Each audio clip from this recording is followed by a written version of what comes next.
और भाई सुन ले भाई, डोनाल्ड ट्रम्प तो खुला चैलेंज है। आज क्या तारीख होगी भाई? 8 तारीख हो गई। ओहो, अपना बीच में शूट कब नहीं है यार? शूट 14 को शूट नहीं है। एक ही दिन है जब अपना शूटिंग, क्योंकि बाकी सारे दिन शूट है। तो 14 तारीख को आ रहे हैं भाई, डोनाल्ड ट्रम्प के गाँव में आ रहे हैं, ठीक है ना। तो जितना भाईचारा है भाई, डोनाल्ड ट्रम्प तू भी ले हम भी ले आएंगे, देखेंगे कौन। एलोन की तरफ है हम। एलोन भाई मारा बड़ा भाई एलोन भाई। एलोन तक कुछ कह दी ना करते हैं, साढ़े देख लियो तेरे गाँव में आ रहे हैं, वहां पे आ रहे प्याऊ पे मंदिर दो रहे, ठीक है। नमस्कार दोस्तों, मैं डीडी सिंह और आप देख रहे हैं मस्ती मसाला न्यूज। कहां गए वो लोग जो कह रहे थे कि एल्विस यादव को कोई मतलब ही नहीं कंट्रोवर्सी से?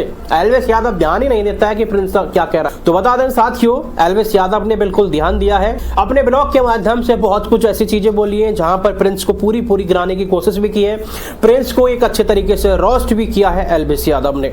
लेकिन यह तो तय है साथियों, जो आप सोच रहे थे कि यार एल्विस कुछ नहीं कहेगा, एल्विस को कोई मतलब ही नहीं था कंट्रोवर्सी से, भाई मतलब था।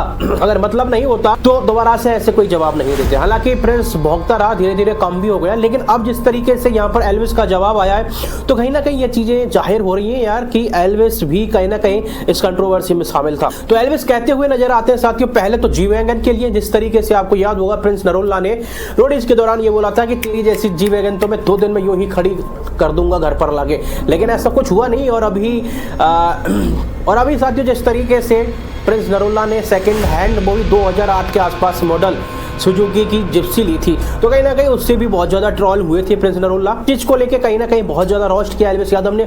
लेकिन मसला यहाँ खड़ा हो रहा है साथियों, जिस तरीके से 4 तारीख को प्रिंस नरोला गुड़गांव पहुंचे थे, गुड़गांव के बाद एल्विस के गांव भी पहुंचे थे। हो सकता है कि उसके गांव के आसपास होगा जो भी जगह होगी, और वहां पर उसने गीदड़ धमकी भी दी थी। लेकिन उसने उस टाइम बोल दिया था कि कंट्रोवर्सी खत्म, लेकिन कंट्रोवर्सी खत्म नहीं की थी प्रिंस नरोला ने। उसके बाद पॉडकास्ट में भी उसने बहुत ऐसी चीजें बोली, कोशिश की थी उसने एल्विस यादव को गिराने की, लेकिन वो गिरा नहीं पाए, क्योंकि एल्विस यादव अपने आप में एक ब्रांड है।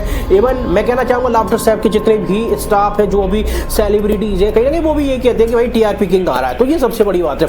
लेकिन अभी मसला ये हो रहा है साथियों, अब जिस तरीके से एल्विस यादव ने बोला है कि डोनाल्ड ट्रम्प, जिस तरीके से तूने बोला मैं तेरे गांव आ रहा हूं, और यहाँ डोनाल्ड ट्रम्प जिसे बोलते हैं वो सीधा सीधा प्रिंस नरोला के लिए वो शब्द यूज करते हैं। यहाँ पर कहते हुए नजर आते हैं कि मैं 14 जून को आ रहा हूं। और साथ ही बता दें 14 जून को हो सकता है कि एल्विस यादव का वहां पर कोई शूट है प्रिंस नरोला के गांव के आसपास जो भी जगह है, और इस वजह से वो कहते हुए नजर आते हैं एल्विस यादव कि मैं वहां आ रहा हूं। और जिस तरीके से जो गीत और धमकी दे रहा था, अब कुछ करके बताना जो भी चीज हो। तो यहाँ पर सीधा सीधा तौर पर देखा जा सकता है कि साथियों दोनों दिल से इस कंट्रोवर्सी को ले रहे हैं। हालांकि हो सकता है कि बीच में एल्विस यादव ने वो चीजें दिखाई नहीं थी और प्रिंस थोड़ा ज्यादा दिखा रहा था, लेकिन अब जिस तरीके से दिखाया तो ये तो साबित हो चुका है कि कहीं ना कहीं दोनों ही इस कंट्रोवर्सी को बराबर ले रहे हैं और दिल से ले रहे हैं। चलिए अच्छी बात है, कहीं ना कहीं बहुत सारे ऐसे यूट्यूबर्स हैं जिनका फायदा हो रहा है इस कंट्रोवर्सी से। क्या कहना है साथियों, आपका जरूर बताइएगा। लेकिन हमारी तो राय ये है भैया, कंट्रोवर्सी ना हो तो ज्यादा बढ़िया।